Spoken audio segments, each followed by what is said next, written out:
Hello everybody, and welcome back to the subpar content that you love for no reason. Nobody watches this. This is terrible content. It's the usual. Well, now, what are we looking at today? Well, we're looking at something that very few people have their hands on. It's the unreleased electrostatic Soundwave from the Transformers animated Activators line.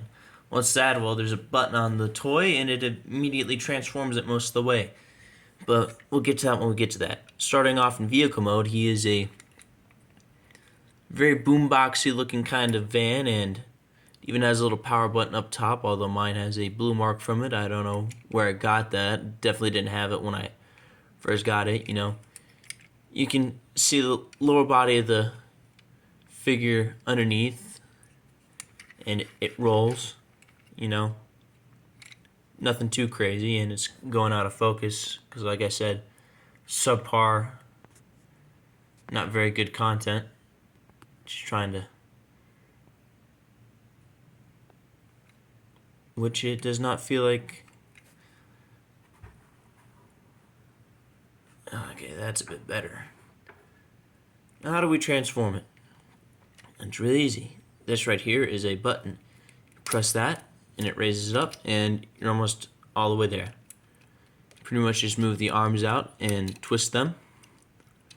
Legs split apart and fold down.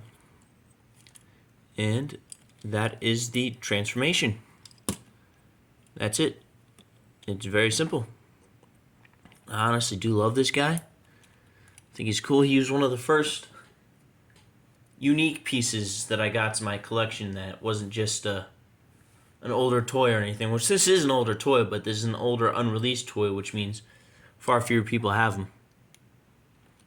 It's pretty much Transformers animated Soundwave, but he's black and white, and what was formerly gold on him has now become a nice metallic purple, and even though it's a little bit hard to see if I direct it in the light the right way, you can see the Decepticon symbol on the matte black on his chest, which is pretty cool.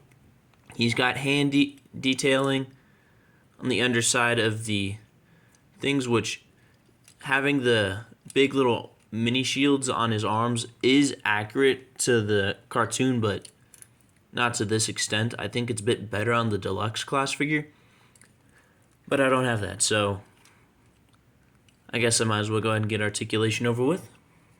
He's got 360 at the head, because that's just a peg. You can't really move the arms back because, it's spring-loaded because of the gimmick, but he's got 360 that way around for his arm. It can move in this far and this far, which is kind of strange. A swivel at the bicep and about 90 degrees both ways.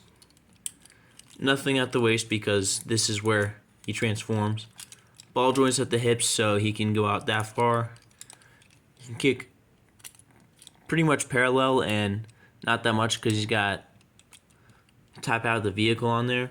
He's got a swivel above the knee, and he can make 90 at the knee, and if you want you can kind of push the foot forward and backwards that much, but it's primarily meant to stay here.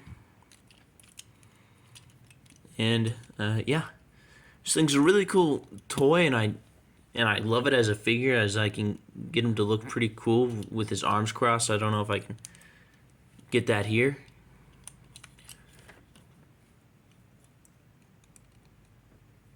But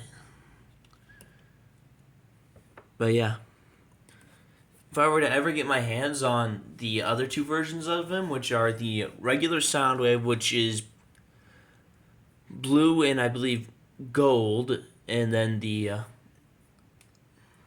electrostatic or whatever the alternate version's called, which is a very dark gray and red, which is supposed to represent the colors of Sound Blaster and was a bit more of a reference.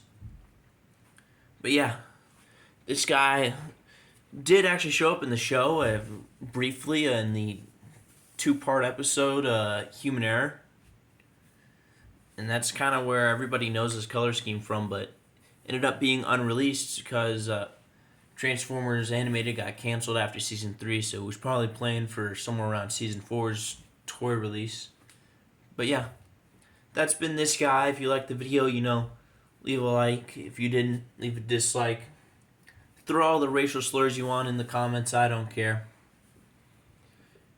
I'm pretty sure if you're subscribed, then you're already subscribed, because who else watches this stuff? And have a good day and good night.